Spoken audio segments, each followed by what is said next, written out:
My name is Sarah Tully. I'm a reporter with the Orange County Register. I cover Disney, and I have the OC Disney page on our website.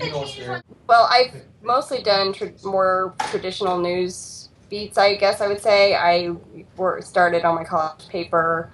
I covered the border. I covered night cops for a while. I covered education for a long time, and I did a cities beat before I started doing some Disney reporting when I was covering the city of Anaheim, and then started doing Disney pretty much full time about 3.5 years ago. I talk to people more. It's usually when there's an event or a big thing coming up, and I do see a lot of adults there by themselves when those things are happening. Say if they're lining up for the opening of Cars Land or some other sort of event. I mean, I can't say percentage-wise, but there's definitely a big group of people that are adults that have passes that just go there all the time. A lot of who I talk to, I guess, are probably more annual pass holders than just people on vacation, just because of the type of events that I cover. But definitely, I mean, there's lots of people that come and they spend hours and hours in line waiting to get in. They enjoy buying the merchandise. They enjoy the experience. I mean, I was just talking to like a woman who was there with a teenage daughter and their friend last week, and they were like in the Christmas carnival area, and they were like, "Oh, we're gonna color and meet Santa today," you know, and they weren't kids, obviously, they were an adult and a 16-year-old. But yeah, I mean, a lot of people, I think a lot of it's nostalgia of, you know, what they remember when they were kids, and also just kind of reliving their childhoods. I grew up in Arizona and would just come here, you know, every couple of years as a child. So when I moved here, it was just something that I remembered and was fond of. So that's kind of what I remember when I go to the park. So. You know, I don't know specifically OC Disney, but because it's part of the Orange County Register, I think there's a very general newspaper audience there. So, you know, that's just pretty much anybody. But, you know, my Twitter followers are obviously very big Disney fans. And so those are kind of the people that follow me from outside of this area. People that read, you know, the OC Disney page or the stories that I write aren't necessarily Disney fans. I might write a story about prices going up, which is usually the most popular story of the year, by the way. And there's a lot of people on there who are just railing against Disney and mad that they're raising prices and how can they do this and what a horrible company. So, you know, there's those people that read my stories as well as the Disney fans who say, I'll pay anything to go to Disneyland or whatever. So.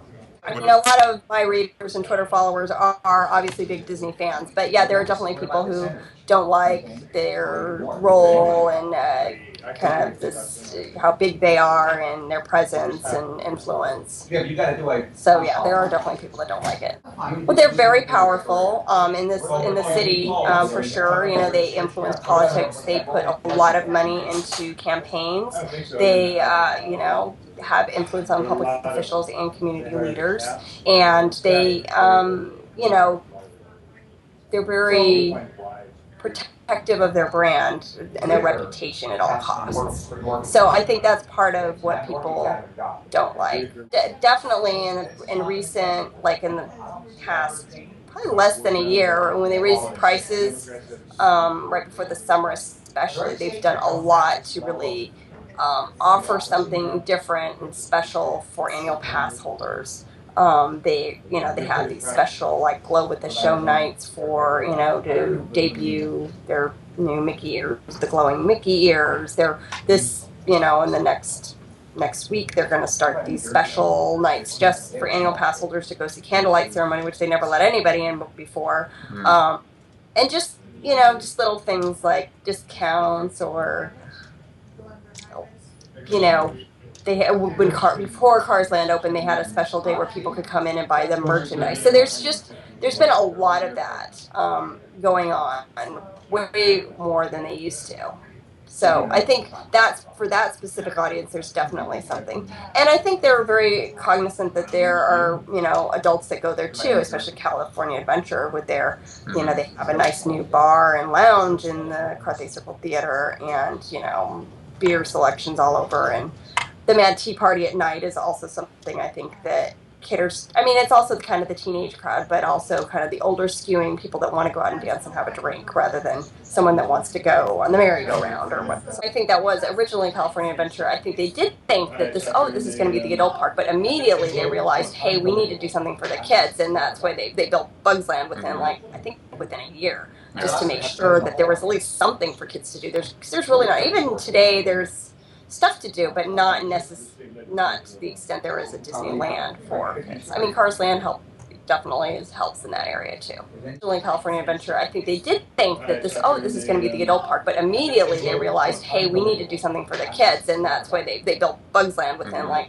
think within a year, just to make sure that there was at least something for kids to do. There's really not, even today there's stuff to do, but not to the extent there is at Disneyland for kids. I mean, Cars Land definitely helps in that area too.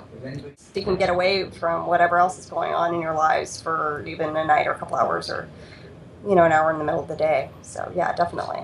In fact, that family I just mentioned, the woman with the two teenage daughters, actually they were there that day last week because it was the last day of their pass and they were not going to be renewing. And they were trying to enjoy it one more time because they're like, we just can't afford it anymore.